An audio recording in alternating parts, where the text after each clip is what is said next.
Greetings, friends, and welcome to another, well, this isn't even a prop build this time. This is me upgrading an existing prop that I meant to get back 2 months ago, but I never had the idea on how to do this. You know, creative process is never just cut and dry. Sometimes you have to take a bit of a scenic route to get to where you need to be. Now, a while ago, up here, I'm just going to dig it out here, I built this torch. Well, not this torch specifically. I built the one over there, but that's coming in later. And it's all made out of EVA foam, and the video is right there.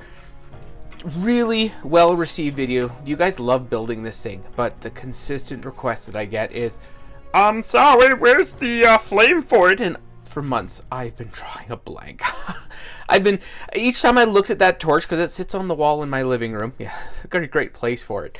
And I looked at it and go, how am I going to do this? Well, what I really wanted was these. These are LED flame bulbs, and you may have seen these before. You may not have seen them before. This may be your very first introduction. And this was the effect that I wanted. I wanted the flame effect on these.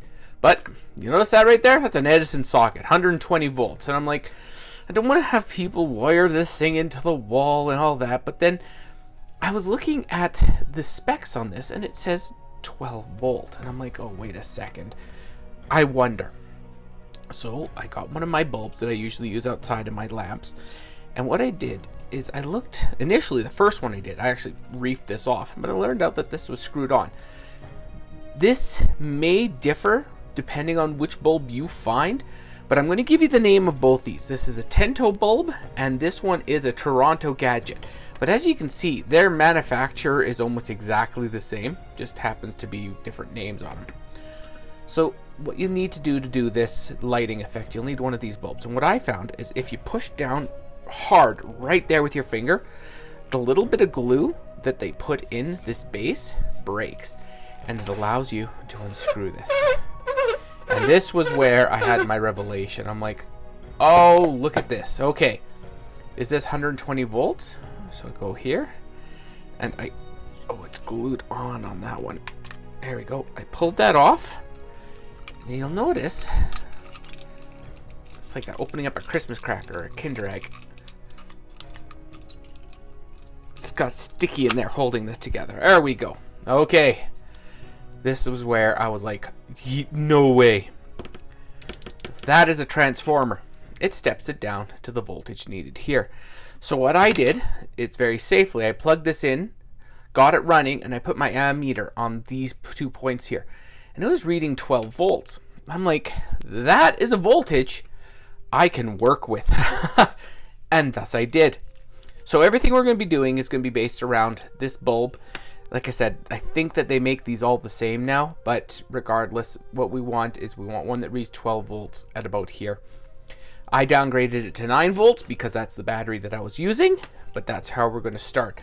So the very first thing you're going to do is you're going to take a soldering iron, and you're going to break these 2 joints here because we're going to be welding, good gosh, we're going to be soldering new wires onto it to get this thing all hooked up. But we need to modify the torch right now to make sure that it's all going to work. So I'm just going to go over the modifications you need to make to that video tutorial to make this work. So first of all, I'm going to have to use the other one because the other one's finished here, and I just need to show you exactly how I went about doing it. So the first thing is you'll see that I'm using the existing bulb. Everything's connected by wires now, so that's why I didn't really want to use this one right away. But right here, you'll see the wires. Let's see if I can get that right there. You can see how I've got 2 new wires coming out the bottom of this bulb. And what I did is that is a 3/4 inch dowel. Now here on the base, all I did is I took a pair of pliers to this, completely ratted it out, and then I used a pair of pliers to open this up and a Dremel bit to get that to exactly 3/4 of an inch. And what it allowed me to do is it allowed me to insert that dowel up the center. And then I took new wires, like I used my old 25 pair. My brother's gonna give me heck if I labeled that wrong. This is old telephone wire, solid core, brilliant stuff. I use it for everything. And I soldered a new lead to both of these. Now, that lead you can see is right there. Why did I do black and gray? Because I didn't want it to be seen. Technically, it should be red and black.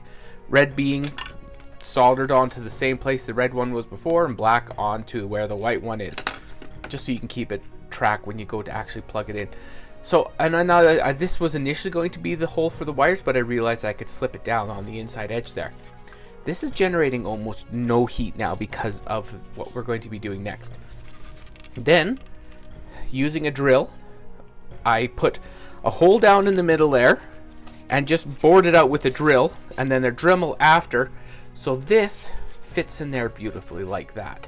And what it does is you'll be going down. If you look very carefully here, you can see in the light there, you can see that it's eaten through the center where all the posts meet up. You just want to hit with that with a bit of black paint when you're done. Then you're going to drill through to here. This is the second one that I drilled because it's got to come to the side, that wooden dowel, so I just cut it off to the side. Your main goal is to get the wire from up there into this post. Now you're going to run this wire all the way down, but now this is where we got to start doing some making it jump through a few hoops, okay? So once you've got that wire running down, we need a way to turn this thing on and off. So about halfway down, I'm going to get the angle right here. I drilled 2 holes and then used a razor blade to fit in this little switch. It allows me to turn it on and off without, unplugging it from the battery and the such. Then, so the one power comes all the way to the switch. I powered the live side of it, then bring a line down to the bottom here. I don't know if I'll be able to get this out. Just one second here. All right, sorry about that. Now, once you have the line, you're going to run the second one off that switch. You're going to connect one side to this side here. Well, depending on the switch you have. I have these things lying around, so this is the switch I use. You just pretty much need any switch that you can install and kind of hide out of the way. This is actually a 2-way switch. I didn't really need to do that, so I just took this outside pin and this middle pin. So it's off there and it's on here. Now, I installed that, like I said, by drilling the holes. Now, down to the battery. All you're going to do is you're going to run lines down to here.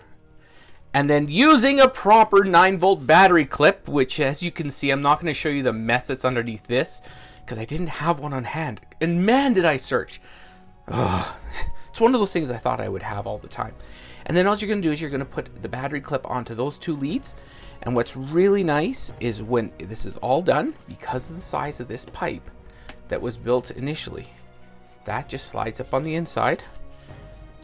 The plug goes on the bottom, and you now have your whole torch powered. The battery's getting a bit low now because I ran this thing for about, man, it has to be close to 20 hours. I was trying to see how long it would last on that 9-volt because of that flame torch. It's starting to get a bit dim, but it's still running beautifully.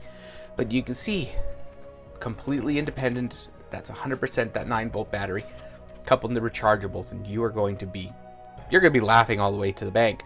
So the only thing I didn't like now is we've got this very orby looking type top torch. We're going to move this out of the way again. So I built this blasphemy, and yes, you can laugh at me. It looks really good on the torch. And what this is just thin packing. This is actually 1/4-inch packing material, and you can see that it's semi-opaque. You've seen this before. Whenever you have packing material like this, keep it, because this stuff is so useful. Maybe the second time I've used it on a prop. First one was the mystical scroll that I did there. So now what I did here is I built this to cover the orb, or the diffuser on this lamp. So all you do now is, once it's built, you want this to be slightly loose. You can take it on and off. I'll just put that on. I roll it up, and then just using a piece of tape. You can use glue if you don't want to have that, but I find you can barely see the tape to begin with. And then all I did is I cut flames in it. And the reason I did it as an angle is it makes it so you get this layered look to the flame that's not consistent. It doesn't look like perfect rings. I like that. And pretty much it's set up so once it's done, that just slips over top. I made it a bit tight on this one here. I'm just going to have to release that off a tiny bit. See, I'm not following my own rules. There we go. Okay. Now I taped it to the bottom of the plastic. So you end up with something that looks like that.